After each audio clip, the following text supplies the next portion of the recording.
Hello, this is Elizabeth Chu, the CEO of the South Carolina Historical Society.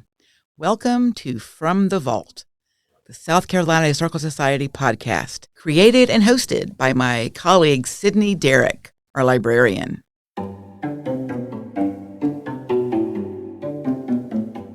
This podcast will demystify archives.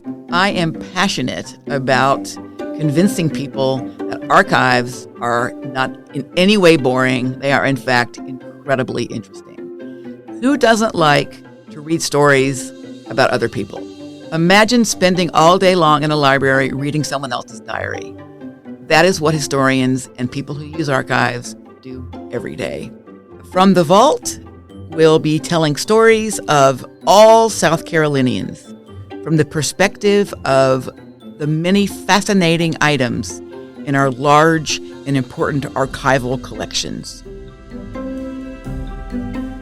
Hello and welcome to From the Vault, the South Carolina Historical Society podcast. As you just heard from Elizabeth, I'm Sydney Derrick, librarian here at the Historical Society. For this month's episode, we're traveling back to March of 1776 and exploring more of the Order Book of South Carolina's Fourth Regiment. As a reminder, the regiment was an artillery regiment, which meant they were in charge of cannons and ammunition.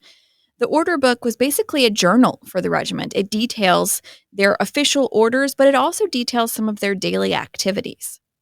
But before we visit the eve of the Revolution here in Charleston, let's hear some announcements. The Historical Society has received a grant from the South Carolina American Revolution Sesquicentennial Commission to organize 2 traveling exhibitions, one for adults and one for children, on our state's role in the Revolution. Those exhibitions will be done in partnership with the State Museum. And we are also developing a new exhibition for our museum here in Charleston that will focus on different aspects of the American Revolution here in South Carolina. It will open in our rotating gallery space in October of 2025. And now let's talk about sources. In addition to the Order Book of South Carolina's 4th Regiment, housed at the South Carolina Historical Society, we used Revolutionary Secrets, Cryptology in the American Revolution by Jennifer Wilcox, published by the National Security Agency History Program. An online article titled John Rutledge, found on the National Park Service's website. The Constitution of South Carolina, March 26, 1776, accessed through the Avalon Project's website, part of Yale Law School. An article, Equipment of the Soldier During the American Revolution by Alfred F. Hopkins, published in the March 1940 issue of the Regional Review, accessed through the National Park Service's website. The Grimke family papers, call number 1040, housed in the South Carolina Historical Society. An article, Lempriere's Point Battery from the Town of Mount Pleasant Historical Commission. And Richard Hudson's letter book, housed at the South Carolina Historical Society.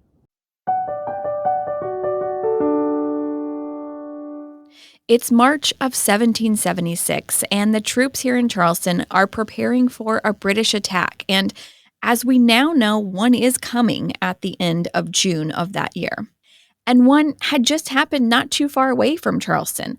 The Battle of Yamacraw Bluff, an area on the Savannah River at the border of Georgia and South Carolina, happened at the beginning of March. It was also called the Battle of the Rice Boats. The Patriots won, and it ended English control of Georgia until it was recaptured in 1778. One thing to note before we read the first entry in today's podcast is that you can follow along on the digitized version of the Order Book on the Low Country Digital Library's website. But a warning is that we don't read every entry in the podcast. Many of them are pretty repetitive and they don't include any information other than the date and the officer of the day for that day. So we do skip some, just a heads up if you're following along. Okay, let's head back to 1776. Regimental General, March 7th, Parole, Rhode Island. Captain Drayton, officer of the day tomorrow. The commanding officer of each company is to be very punctual in having the articles against mutiny and desertion read to his men every Monday morning, and all the articles for regulating the troops of this colony once in every month. Roll calling at 6 o'clock both morning and evening. 'Tis expected that officers will once every fortnight have such orders read from their orderly books to the men as immediately concern them. General Orders, 9th March, Parole, Monmouth. Signals. Lighthouse and Sullivan's Island have exactly the same colors to make signals with, namely a small, narrow blue pendant, broad blue ditto or flag, a small red pendant. Lighthouse only makes signals. Sullivan's makes and repeats signals, excepting when any sail is seen to the northward of the island. In that case, and that only, a signal will be kept standing till the vessel or vessels so seen come so far to the southward as to be open to the town and no longer. So after this part of the entry in that order book, there is a table that explains what kind of flag should be flown as a signal for what kind of ship is spotted. And it reads, when a sloop or schooner is seen, the narrow blue pendant. When a brig or snow is seen, the blue jack or flag. When a ship or 3 masts is seen, red pendant. And if more vessels than one are seen, the signal for the largest vessel will be kept standing as long as it is above directed. Johnson's Fort will hoist the old common blue fort flag, a jack, when a coasting schooner or sloop is seen, at the flagstaff, 2/3 up. The entry goes on to detail other flag orders and symbols, which are interesting, but a little confusing to explain on an audio-only medium, so I encourage you to go view the digitized version of the order book on the Low Country Digital Library's website if you want to read more about those signals. All right, let's head back to the order book.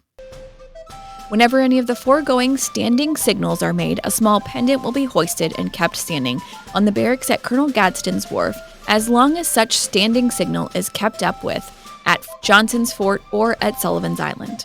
Observe all other signals that may be seen besides the above will be mostly signals made and repeated or answered between the lighthouse, Sullivan's Island, and Fort Johnson upon the first discovering of any vessels. A gun will be fired from the battery at Colonel Lawrence's Wharf, and at the same time, a jack or flag hoisted on the barracks at Gadsden's Wharf is a signal for all officers and others in the provincial service who are in or near town to repair immediately to their respective posts. Signed, Christopher Gadsden. The flags were important because it's how they communicated with each other over such distances. And this specific combination of symbols and what flags represented what ships probably would have been a secret that the Patriots of South Carolina knew and the British didn't. In fact, in 1781, the Americans got a hold of the British flag code book in Virginia. One of George Washington's men got it from a printer, James Rivington, who was the official New York printer for the king, but was also a spy for George Washington. General Orders 14, Parole, North Carolina. Extract from the resolution of Congress dated 29th of last month, that besides the rations of beef and pork already allowed by the present Congress, there shall also be allowed 1 pound of bread, flour, or ship bread, or 1 pint and a half of rice each man per day. Also salt and vinegar not exceeding 1 pint per month of each, and 2 pounds of pepper, if to be had, per day for each regiment of 750 men, and in that proportion to other regiments. General Orders, March 20, Parole, Holland. Ordered that 40 matrosses with a proportionable number of officers of Lieutenant Colonel Roberts's Regiment of Artillery do repair to Hadrill's Point to do duty there. So let's take a minute here to orient ourselves and talk a little bit about Hadrill's Point. It's an area across the harbor from today's downtown Charleston. It's in Mount Pleasant near Shem Creek. And at this point in 1776, the battery there was brand new. And now the artillery regiment is being ordered there to get the ammunition up to snuff for the battles that they think are coming soon. And this was an important spot because of where it sat in the harbor. Hadrill's Point was one of the first places that could alert troops about an incoming British attack, depending on which angle they came in from. General Orders 25 March, Parole, Northampton. Ordered that no soldier be permitted unless from the most pressing necessity to come to Charlestown either from Sullivan's Island, Johnson's Fort, or Hadrill's Point.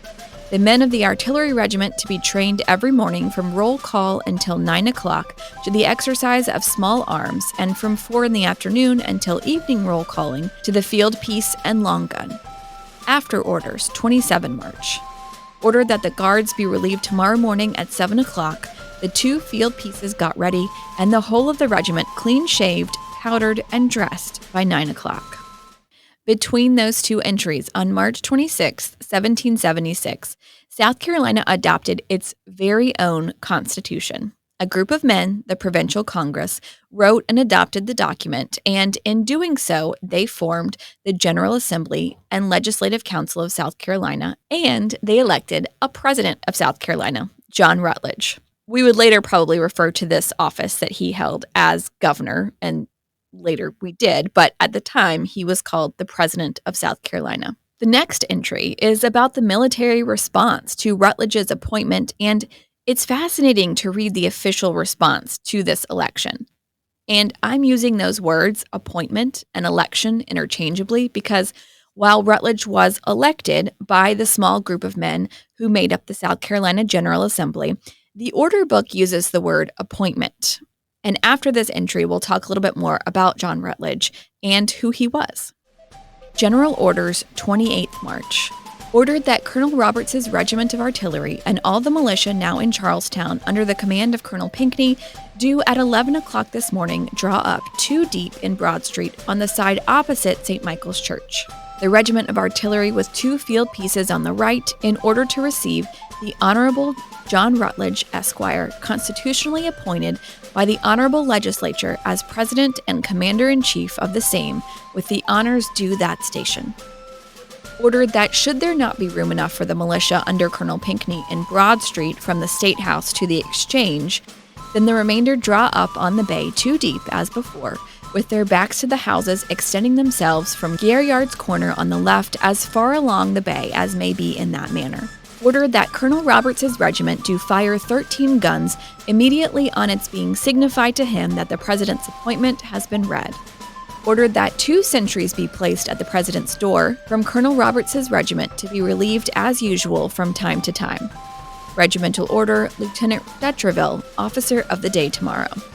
John Rutledge had many illustrious credits in the road to the American Revolution, including serving in the First and Second Continental Congresses. After he was elected president by the newly formed General Assembly, he quickly prepared for a British attack. He ordered Fort Sullivan, now Fort Moultrie, to be built, and that was actually even a little bit before his election, and that would come in handy soon. He would go on to serve as president of South Carolina until 1778, when he resigned because he did not approve of the new state constitution that was drafted then. But he was elected governor of the state the next year in 1779 and served most of his term in exile after the British seized Charleston in 1780. He was succeeded in 1782 by John Matthews. The president's door, where we just read that they ordered 2 sentries to be placed, still stands today. The home at 116 Broad Street in Charleston was built in 1763, and when John lived there, he was right across the street from his brother Edward Rutledge, another founding father. Today, his former residence is home to the John Rutledge House Inn. General Orders, 29 March 1776, Parole, New Hampshire. A court-martial to sit tomorrow morning at 10 o'clock for the trial of such prisoners as may be brought before them.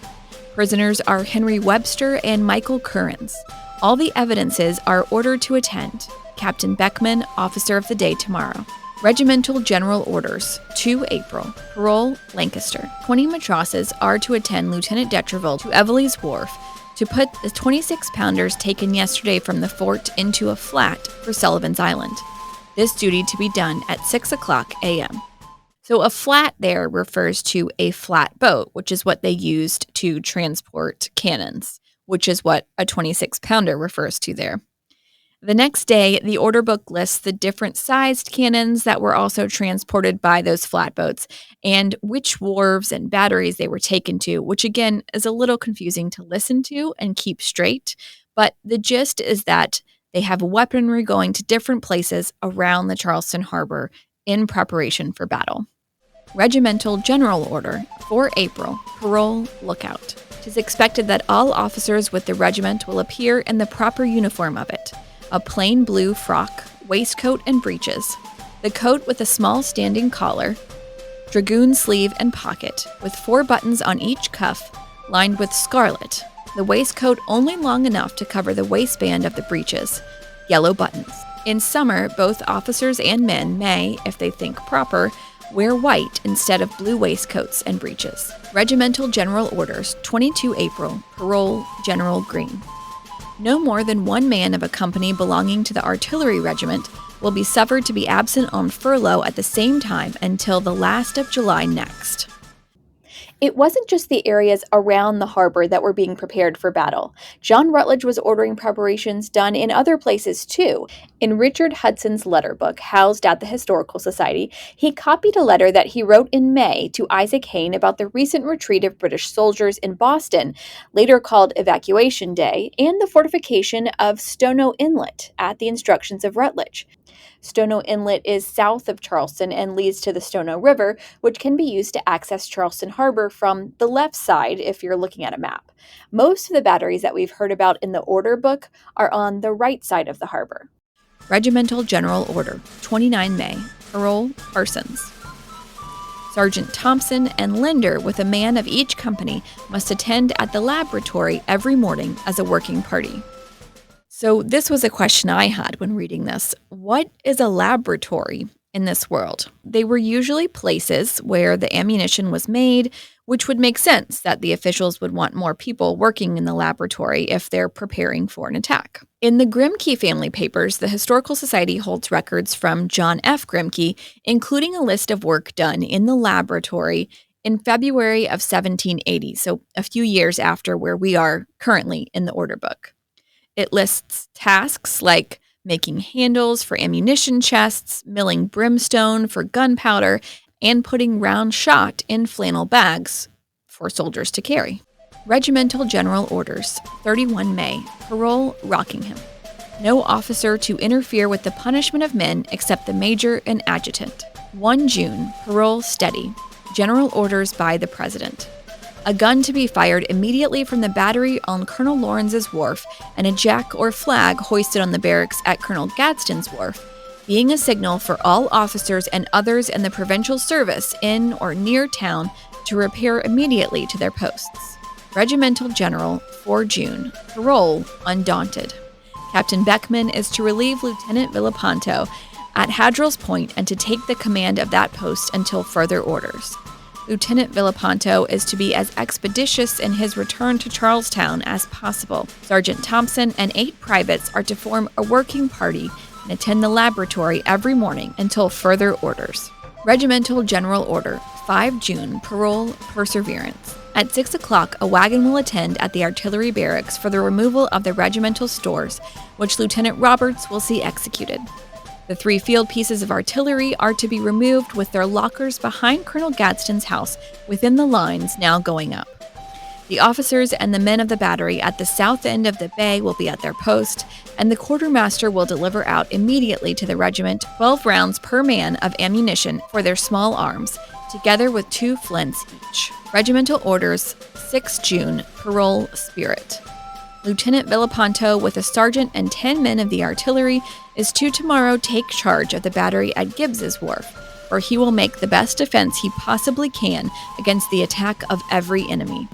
The following disposition is to be made of the artillery regiment. 40 men from Captain Beckman and Drayton's companies are to take post at the battery on the south end of the bay. 56 matrosses from Captain White's company at the battery on Colonel Lawrence's Wharf.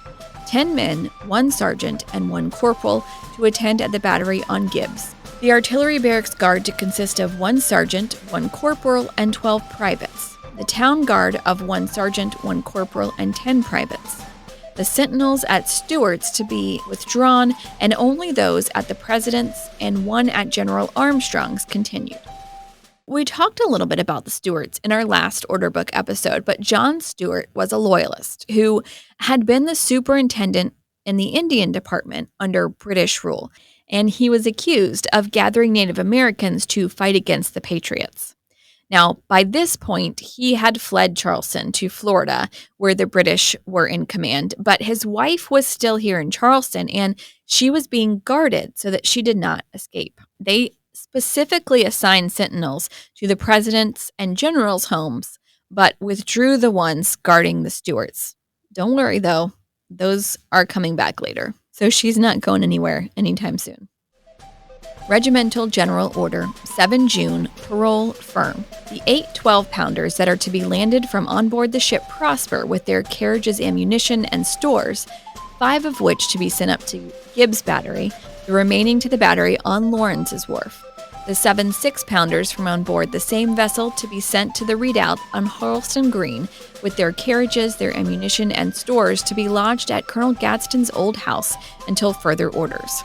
Adjutant Nixon to see this business done. Regimental General Orders, 8 June, parole, Victory. The men of Captains Beckman and Drayton's companies, when they quit their barracks, must be careful to bring their blankets and kettles with them to their alarm post.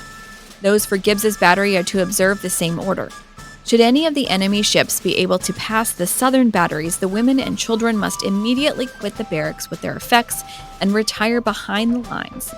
It is recommended to Major Elliott to fire as many guns at once from his battery as can be brought to bear on the same object. Should he be obliged to quit the battery, he must be particularly careful to spike the guns and render them as useless to the enemy as possible. A brief pause here. So what they're saying there is Major Elliott, if he has to retreat from his post, his battery, he needs to spike the guns, and that means to essentially disable the cannons, so that if the enemy were to get to these cannons, they could not use them for their own purposes against the Patriots. Regimental General Orders, 9th June, parole, steady. Lieutenant Grimke, officer of the day tomorrow. To look out for a flag of white on Prince's house at Lempriere's Point, Hobcaw, and inform me as soon as it is hoisted. Signed, John Rutledge. Lempriere's Point is another Mount Pleasant spot. It's across the harbor from downtown Charleston, near today's Remley's Point boat landing. Later in the war, a battery will be built here on this spot, but there's not one there yet. Prince of Prince's house that they mentioned there in the order book was Clement Lempriere Prince, the grandson of Clement Lempriere, for whom the area was named. And just a note here that by this time, British troops had begun landing on what is today Isle of Palms. After orders, no officer to absent himself from the regiment without order, except at meal and bedtimes, on any pretense whatever until further orders. Any officer that shall strike a soldier at any time hereafter, whatsoever the provocation may be, such act of striking shall be imputed to him as an act of cowardice, save the major and adjutant, and in the way of their particular duty. I had to read this a few times, but I think that it's saying that from here on out, if an officer, except the major or adjutant, hits a soldier, it will be seen as an act of cowardice and will be seen as them acting against their duty, which means before that, there wasn't a rule against it, but I guess better late than never. General Orders, 9th June. The command of all the regular forces and militia of the colony, acting in conjunction with them, being voted in His Excellency Major General Lee. Orders issued by him are to be obeyed. Signed, John Rutledge. Major General Charles Lee was a patriot who was born in England and served as a British officer in prior conflicts before volunteering to serve in the American forces in 1775. He was the head of the Southern Department of the Continental Army, so that made him second in command to George Washington, and he's going to lead the upcoming battle that results from a British attack at Fort Sullivan in Charleston. But speaking of that, he did not think that the fort there was going to work. When he saw the fort being constructed on Sullivan's Island out of palmetto logs, he called it a slaughter pen, according to an article on the National Park Service's website. He told William Moultrie, who was overseeing the project, that he should build a bridge to escape because the fort was going to fail. But John Rutledge, who just signed that last order as the president of South Carolina, overruled him, and Moultrie focused on preparing the fort for battle. But Lee wasn't just critical of Moultrie's fort. He was also critical of George Washington. Lee would later go on to be captured by the British in December of 1776, and when he was released in 1778, his criticism of Washington continued to the point that South Carolina's own John Lawrence challenged Lee to a duel because of his critiques of the commander-in-chief. Lawrence managed to shoot Lee, wounding him, but not killing him, and Lee eventually resigned from the Army in 1780. In another account of this day, June 9th, Richard Hudson, who we mentioned earlier, writes to Isaac Hayne about the British ships in the harbor readying for attack.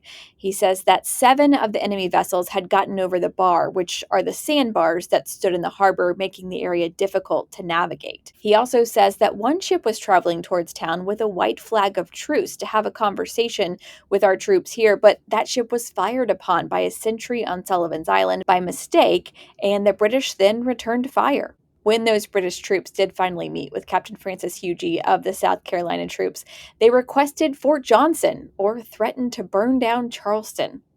While Hudson wrote that he presumed that they would lose Fort Johnson at this threat, he also said that they are, quote, preparing for the most vigorous resistance in our power, end quote. He mentions General Lee's arrival with hundreds of Continental troops and notes that they received a large amount of gunpowder at the time as well. Regimental General Orders, 10th June. Parole, General Lee. General Lee's orders. Light pieces of cannon with their carriages and 30 rounds of ball are to be put on board Mr. Davis's flat this night at Prelow's Wharf. Officers commanding companies are to see their men's arms clean and in good order for firing tomorrow morning. Orders, 12 June, by His Excellency, Major General Lee. Parole, Rutledge. Upon any alarm, the different corps are to repair to the following places of rendezvous: the artillery regiment and militia acting as artillery to their stations heretofore allotted to them, the remainder of the town militia to the State House, the country militia in that part of Lynch's pasture nearest the town, the North Carolina troops in a distinct line on the more remote post, at best 200 yards in the rear of the country militia. The town militia are to receive their orders from Brigadier General Armstrong, the country militia from Brigadier General Howe. The North Carolina forces are to be considered as a corps of reserve and to be under the immediate command of General Lee. The colonels of each regiment are to deliver in immediately a return of the ammunition they have in their respective corps. Regimental orders by General Lee, 13 June, Parole, Rutledge. Should the enemy be able to oblige Major Elliott to quit his battery, he is to spike his guns and retire behind the lines at Gadsden's and make the best use he can of the iron 4-pounder placed there. Sergeant Thompson is to take post at the laboratory and stay there. And we are going to stay there too, for now. I really wanted to get to the Battle of Sullivan's Island in today's episode, but there was so much more preparation that was important to explore, so here we are. As we know now, it's just a few days before the battle at Fort Sullivan, which is going to result in a big victory for the Patriots. But even at this point, there are rumors swirling around Charleston that the British had already invaded Sullivan's Island, taken the guards prisoner, and gained possession of Hadrill's Point. In his letter book, Richard Hudson includes a note to Mrs. Glenn asking her where she had heard these rumors, and he tells her that if she could not reveal her source, he would have to report her name to President John Rutledge. So, much like today, rumors were all over the place when big events were happening, although letter writing being the main source of communication may have meant they spread a little more slowly than today. In our next Order Book episode, we'll get a first-hand account of the battle and what happens after the day, now known as Carolina Day. Until then, you can always check out our website, schistory.org, and follow us on Facebook or Instagram. And don't forget, if you like this podcast, to please leave a review wherever you're listening, because it helps other people discover this as well. We'll see you next month.